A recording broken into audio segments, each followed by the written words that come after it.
We're going to be dealing with 2 Corinthians 7:1. 2 Corinthians 7:1.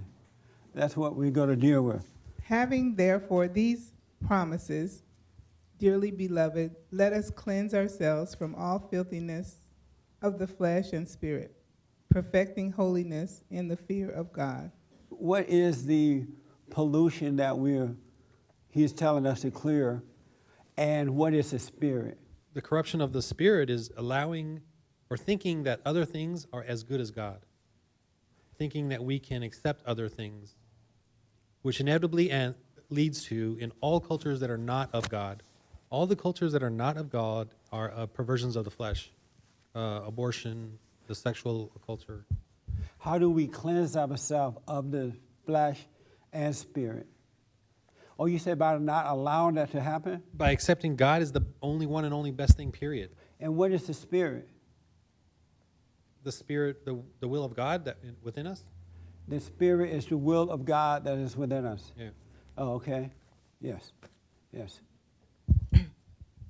How do we cleanse ourselves of the flesh and spirit, and what is the spirit? Well, I think we cleanse ourselves by not having, false idols, not kind of adoring or serving anything other than God, not being selfish. A lot of that, I think everybody is very selfish and we always put our own needs before everything else, including lust and things that aren't pure in the sight of God. So I think that's all the filth and the things that we need to cleanse ourselves of. Okay. And then the spirit, I think the spirit is just having the spirit of God within us. If we have all those evil things, and if we do those things, if they're inside us, then we can't have the spirit of God in us. So we have to seek Him and, try and be Christ-like. And what is the spirit?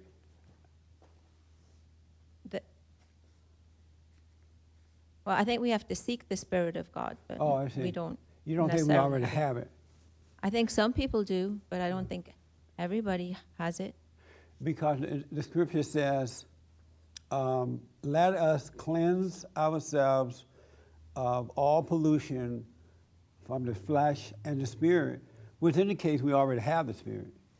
And He just wants you to clean it up. Right. But I mean, we don't have God's Spirit.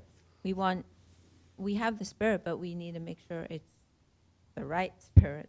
Oh, okay. Interesting. I thought about it a lot, but I still didn't come up with a good answer. Oh, okay. I like that. Right. If you don't know, don't force it. Right. Good.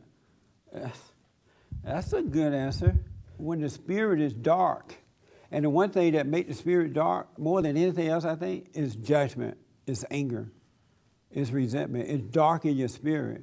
And then it brings on all this doubt and worry and insecurity. You find yourself always putting up a resistance against life instead of relaxing and letting things happen. You're always trying to come up with something that makes you feel better. Even people get married just to feel better. They're walking around and they'll say, oh, I'm getting older now. I need to have a family. And so they're feeling like nothing. And so they figure the answer to fulfilling that is to get married and take it to a different level.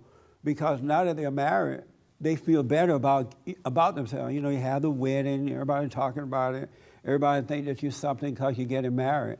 Then once you get married, everybody go home, you open up all the presents, then reality sets in again where all of a sudden you don't feel like anything again. Have you noticed that? But that's the kind of pollution you got to get rid of. And the one thing I realized about forgiveness doesn't allow you to put up a resistance against life. Forgiveness allows you to relax in life and let things happen. If someone is cursing you out, you let them curse you out.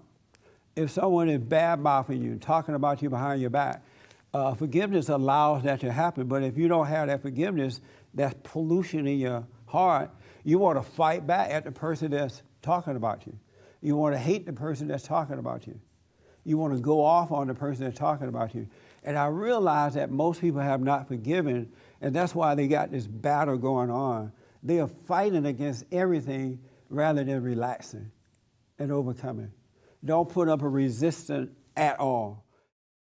For more information, to purchase a copy of this program, or to make a donation, visit us on the web at bondinfo.org or call 1-800-411-2663.